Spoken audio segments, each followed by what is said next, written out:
Okay, let's watch this video.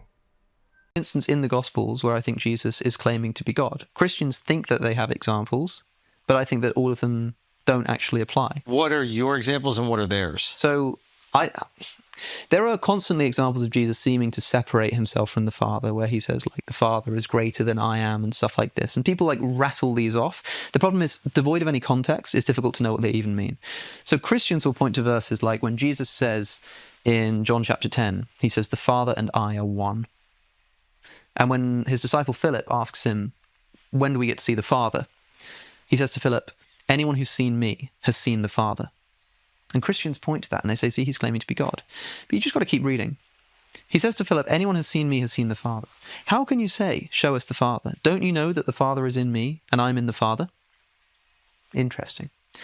Skip to John chapter 17, where Jesus is praying for his disciples and then for all of his Christian believers. And he prays, he's praying to the Father, and he says, I hope that they will all one day be in us, just as I am in you and you are in me. I hope that they will be in us and we'll all sort of be one together.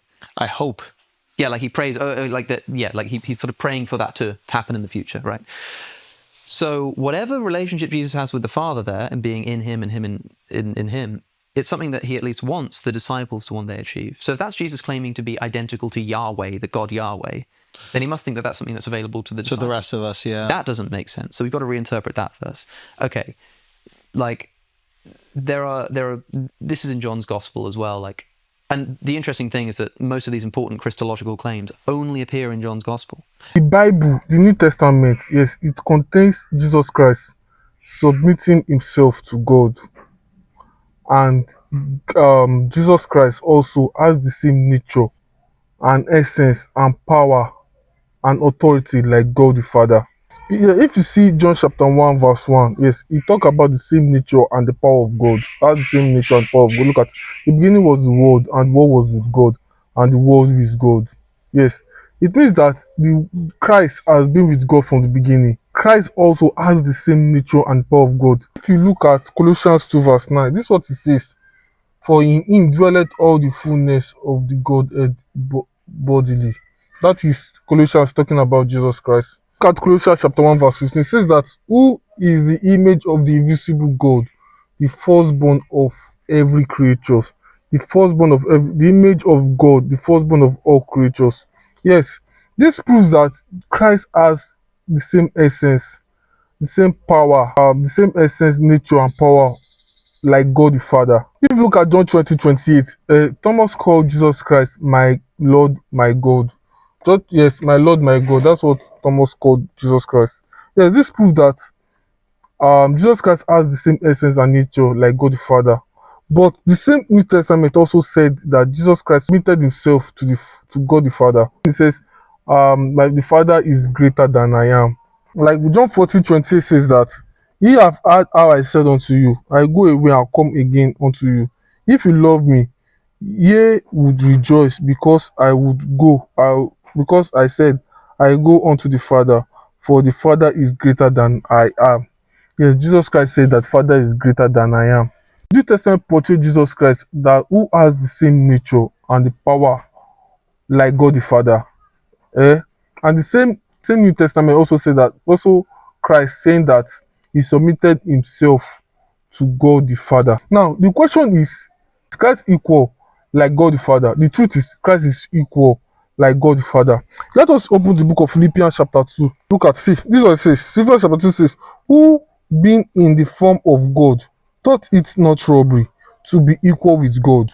Yes, but made himself of no reputation, and took upon him the form of a servant, and was made in the likeness of men.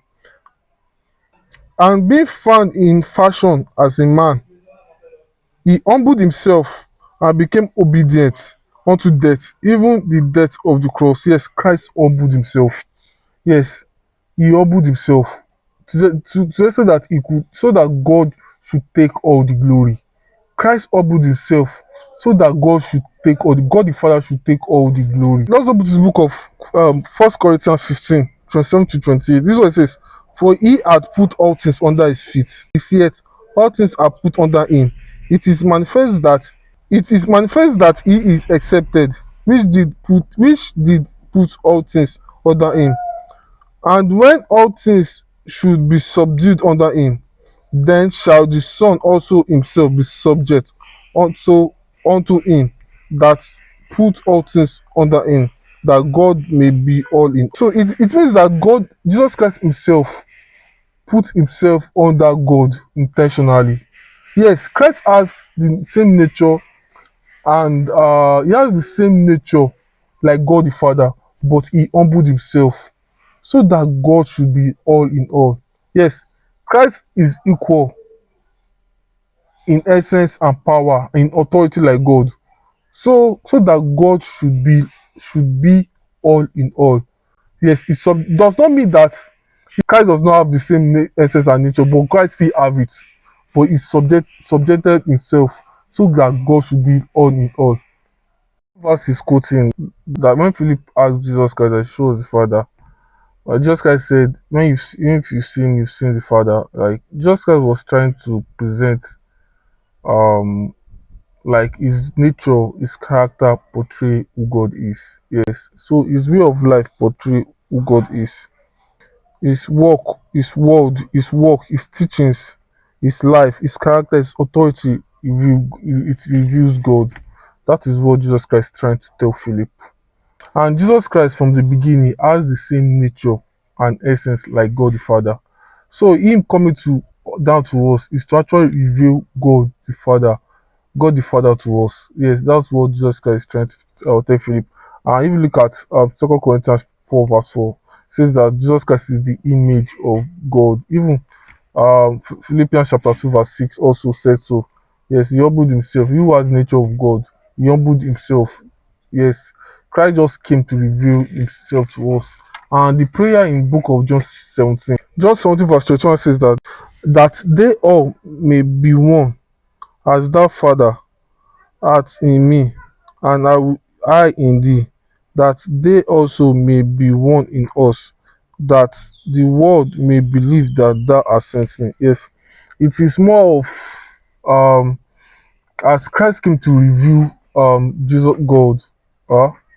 That is how we also will reveal God. Like the love that God share, the love that God share with Jesus Christ and Jesus Christ share with God, we also can share the love among ourselves. Yes, and we can reveal God through the sharing of this love and unity. Yes, because there's unity between God the Father and God the Son. So we also can have this unity. Even look at John 15. Look at verse 10. It says that if ye keep my commandments, ye shall abide in my love, even as I have kept my Father's commandments and abide in his love. These things I have spoken unto you, that my joy might remain in you, and that your joy might be full. This is my commandment, that ye love one another as I have loved you. Later, yes, that the love that God and Jesus Christ shared, hmm, that God and Jesus Christ shared, that we also can also have impact in that love. First John says that he who does not love does not have God in him, for God is the God of love. I think for First John chapter 3 verse 3 says, verse 3, First John 3 verse 23 says that, and and this is the commandment, that we should believe on the name of the Son Jesus Christ, and love one another as he gave us his commandment. And he that keepeth his commandment dwelleth in him, and he in him. And thereby we know that he abideth in us, and the Spirit which hath given us. Look at First John 4 verse 7 says that, beloved, let us love one another, for love is of God. And everyone that loveth is born of God, and knoweth God. He that loveth not knoweth not God, for God is love. In this was manifested the love of God towards us, because that God sent his only begotten Son into the world. Herein in his love, not that we love God, but he loved us. Beloved, if God so loved us, we ought also to love one another. Yes, that God has loved us from the beginning. Yes, so that the world can see that love of God in us. So that the world can see that love of God in us. That love, yes, we can preach Christ to others. Our characters and nature, yes, we preach Christ to others. Our character, the love of God in us will make us preach Christ to others. Yeah, for God love us, and we also meant to extend that love to others. Yes, so that our nature and character will preach to others. Thank